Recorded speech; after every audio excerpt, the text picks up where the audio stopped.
यह एक कथा बहुत पुरानी है। एक बार शीतला माता ने सोचा कि चलो आज देखूं कि धरती पर मेरी पूजा कौन करता है, कौन मुझे मानता है। यही सोचकर शीतला माता धरती पर राजस्थान के डुमरी गांव में आई और देखा कि इस गांव में मेरा मंदिर भी नहीं है, ना मेरी पूजा है। माता शीतला गांव की गलियों में घूम रही थी, तभी एक मकान के ऊपर से किसी ने चावल का उबला पानी नीचे फेंका। वह उबलता पानी शीतला माता के ऊपर गिरा, जिससे शीतला माता के शरीर में छाले पड़ गए।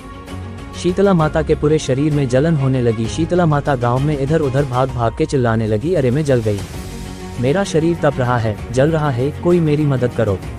लेकिन उस गांव में किसी ने शीतला माता की मदद नहीं की। तभी अपने घर के बाहर एक कुम्हारन महिला बैठी थी। उस कुम्हारन ने देखा कि अरे ये बूढ़ी माई तो बहुत जल गई, इसके पूरे शरीर में तपन है, इसके पूरे शरीर में छाले पड़ गए हैं, ये तपन सहन नहीं कर पा रही है।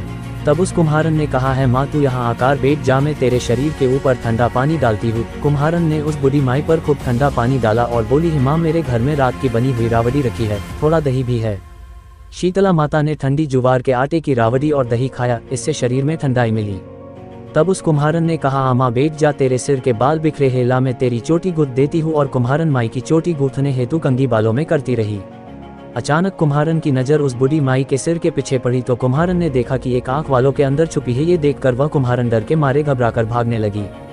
तभी उस बूढ़ी माई ने कहा, रुक जा बेटी, तू डर मत, मैं कोई भूत प्रेत नहीं हूँ, मैं शीतला देवी हूँ। मैं तो इस धरती पर देखने आई थी कि मुझे कौन मानता है, कौन मेरी पूजा करता है। इतना कह माता चार भुजा वाली हीरे जवाहरात के आभूषण पहने, सिर पर स्वर्ण मुकुट धारण किए अपने असली रूप में प्रकट हो गई। माता के दर्शन कर कुम्हारन सोचने लगी कि अब मैं गरीब इस माता को कहाँ बिठाऊं।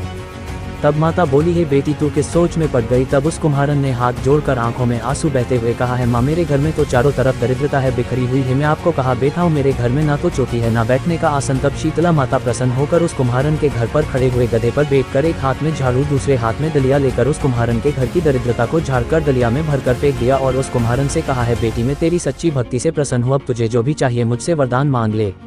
तब कुम्हारन ने हाथ जोड़कर कहा है, माता मेरी इच्छा है अब आप इसी डुमरी गांव में स्थापित होकर यही रहो, और जिस प्रकार आपने मेरे घर की दरिद्रता को अपनी झाड़ू से साफ कर दूर किया, ऐसे ही आपको जो भी होली के बाद की सप्तमी को भक्ति भाव से पूजा कर आपकी ठंडा जल दही व वासी ठंडा भोजन चढ़ाए, उसके घर की दरिद्रता को साफ करना और आपकी पूजा करने वाली नारी जाति महिला का अखंड सुहाग रखना, उसकी गोद हमेशा भरी रखना।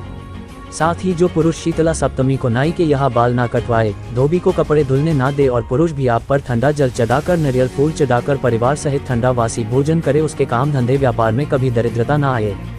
तब माता बोली, तथास्तु है बेटी, जो जो तूने वरदान मांगे मैं सब तुझे देती हूँ। है बेटी, तुझे आशीर्वाद देती हूँ कि मेरी पूजा का मुख्य अधिकार इस धरती पर सिर्फ कुम्हार जाति का ही होगा।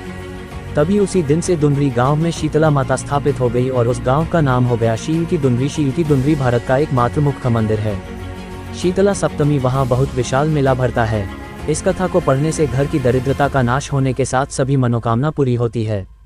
जय मां शीतला सबका कल्याण करे।